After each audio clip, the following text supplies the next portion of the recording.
Hello viewers, মজাদার tasty একটা recipe নিয়ে আসলাম। এই রান্নায় একবার খেলে বারবার খেতে ইচ্ছে করবে। মাছ মাংসকে হার মানাবে এই রেসিপিটা। ডিমের এই রেসিপিটা একবার যদি ট্রাই করেন এভাবে, তো মাছ মাংসকে হার মানাবে এই ডিমের এই রেসিপি। অনেকে ডিম খেতে অতটা পছন্দ করে না, ডিমের তরকারিটা আর কি। তো দেখুন আমার তরকারিটার কালারটা কতটা সুন্দর হয়েছে। সিজনারি সবজি দিয়ে রান্না করব, আলু আর ফুলকপি দিয়ে। টাটকা ফুলকপি নিয়ে নিয়েছি কেটে, আর আলু ছোট ছোট আলু কেটে নিয়েছি। ছোট আলুর কিন্তু আলাদা একটা স্বাদ হয়। ছোট সাইজের আলুগুলোকে আমি কেটে ছোট ছোট করে কেটে নিয়েছি। আর এখানে ডিমটাকে সিদ্ধ করে ছিলে আমি নুন হলুদ দিয়ে ভালো করে মেখে ভেজে নিয়েছি। আর ওই তেলেই আমি দিয়ে দিয়েছি আলু ছোট ছোট করে কেটে রাখা, যে আলুগুলো মধ্যে একটা করে কেটে নিয়েছি। সেগুলোকে আমি লবণ হলুদ দিয়ে একটু নাড়াচাড়া করে ঢাকনার সাহায্যে ঢেকে দিয়েছি, একটু ভালোভাবে সিদ্ধ হয়ে যাবে আর এতে ভাজাও হয়ে যাবে। তেলেই আমি এই আলুগুলোকে ভেজে নিব, লাল লাল করে ভেজে উঠিয়ে নিব একটি পাত্রে। ওই তেলেই আবারও দিয়ে দিব ফুলকপি, কেটে রাখা পরিষ্কার করে ধুয়ে রাখা ফুলকপি। নুন হলুদ দিয়ে ফুলকপিগুলোকেও আমি ভেজে নিব লাল লাল করে। তো ভেজে রেখে দিব একটি পাত্রে ভালোভাবে। এটাও একটু ফুলকপিকে ঢাকনার সাহায্যে ঢেকে দিয়ে একটু করে ভালো করে ঢেকে নিয়েছি, যাতে করে সিদ্ধটাও হয়েছে ভাজা হয়েছে। আর এখানে ফ্রাই প্যানে আবারও একটু তেল দিয়ে এখানে দিয়ে দিচ্ছি গোটা কিছু মশলা, তেজপাতা, শুকনো লঙ্কা, গোটা জিরা, লবঙ্গ, দারচিনি আর বড় এলাচ, ছোট এলাচ। তো বড় এলাচ দিয়ে দিলাম আর ছোট এলাচটা দিয়ে দিলাম, জয়ফল জয়ত্রী যেটাকে আর কি বলে। তো মাংসের মতনে রান্না এজন্যই বললাম যে সবগুলো মশলা এখানে দিয়ে দিচ্ছি। অল্প কিছু পেঁয়াজ কুচি দিয়ে দিয়েছি, দেওয়ার পরে এখানে বাটা মশলা আমি দিব, এজন্য আমি অল্প কিছু পেঁয়াজ দিয়েছি। বাটা পেঁয়াজ রসুন যাবে এজন্য। কাঁচা লঙ্কাও দিয়েছি। তেলে একটু ফ্লেভারটা ছড়িয়ে পড়লে এখানে পেস্ট করে রাখা কাঁচা লঙ্কা, আদা, কাঁচা লঙ্কা, পেঁয়াজ আর রসুন বাটাটাও দিয়ে দিয়েছি। দেওয়ার পরে একটু ভালোভাবে একটু নাড়াচাড়া করে এখানে শুকনো মশলাগুলোও অ্যাড করে দিচ্ছি। হলুদ পরিমাণ মতো, স্বাদ মতো লবণ আর শুকনো লঙ্কার গুঁড়া।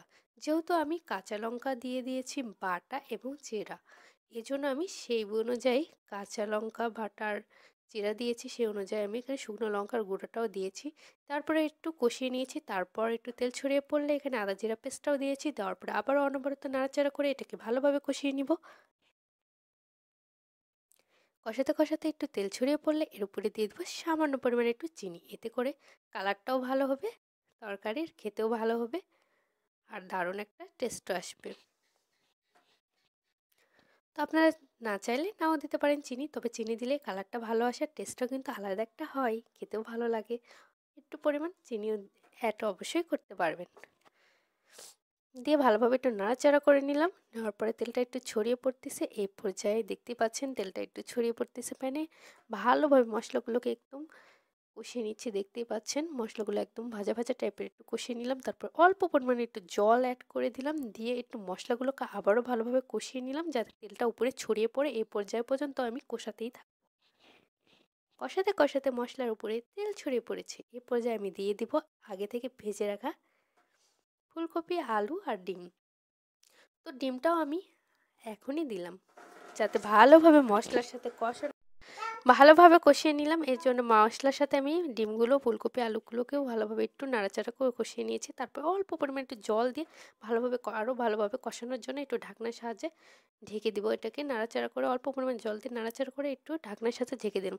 এভাবে রান্না করলে কি হয়, ডিমের ভিতর সবগুলো মশলা ঢুকে যায় আর ফুলকপি আলুর ভিতরে সব মশলাগুলো ঢুকে যাবে। আর ঢেকে দিলে কারণে আলাদা একটা টেস্ট হবে। এ পর্যায়ে আমার ভালোভাবে ঢাকনাটা উঠিয়ে ভালোভাবে আবারও একটু নাড়াচাড়া করে কষিয়ে নিয়েছি। তারপর কষানো হয়ে গেছে, এ পর্যায়ে আমি জল অ্যাড করে দিলাম ঝোলের জন্য। ভালোভাবে ঝোলটাও ফুটে উঠেছে। এ পর্যায়ে আমি এখন গুঁড়া দিয়ে দিব, গরম মশলার গুঁড়া অ্যাড করে দিব। ভালোভাবে একটু নাড়াচাড়া করে আলুগুলোকে একটু হালকাভাবে একটু ম্যাশ করে দিয়েছি, যাতে তরকারি গাঢ় হয়ে আসে। এজন্য অল্প পরিমাণে একটু আলু হাতার সাহায্যে একটু ভেঙে ভেঙে দিয়েছি। তারপরে ছড়িয়ে দিলাম শুকনো গুঁড়ো মশলার গুঁড়ো। দেওয়ার পর একটু নাড়াচাড়া করে ফুটে উঠেছে। এই পর্যায়ে ঘন হয়ে এসেছে ঝোলটা, উপরে তেল ছড়িয়ে পড়েছে। এ পর্যায়ে আমি পাত্রে নামিয়ে নিচ্ছি। অসাধারণ খেতে এই ডিমের রেসিপিটা অবশ্যই একবার হলেও বাসায় ট্রাই করবেন, দারুণ লাগবে। গরম ভাতের সাথে একদম জমে যাবে। ফুলকপির সিজনে এই রকম যদি ডিমের তরকারি রান্না করেন তাহলে মাছ মাংসকে হার মানাবে। দেখতেই পাচ্ছেন কালারটা কতটা সুন্দর হয়েছে, খেতে কিন্তু অসম্ভব মজাদার হয়েছে। একদম মাংসের মতন করে রান্না করেছে, মাংসের থেকেও আলাদা একটা টেস্ট খাবার। অবশ্যই বাসায় ট্রাই করবেন।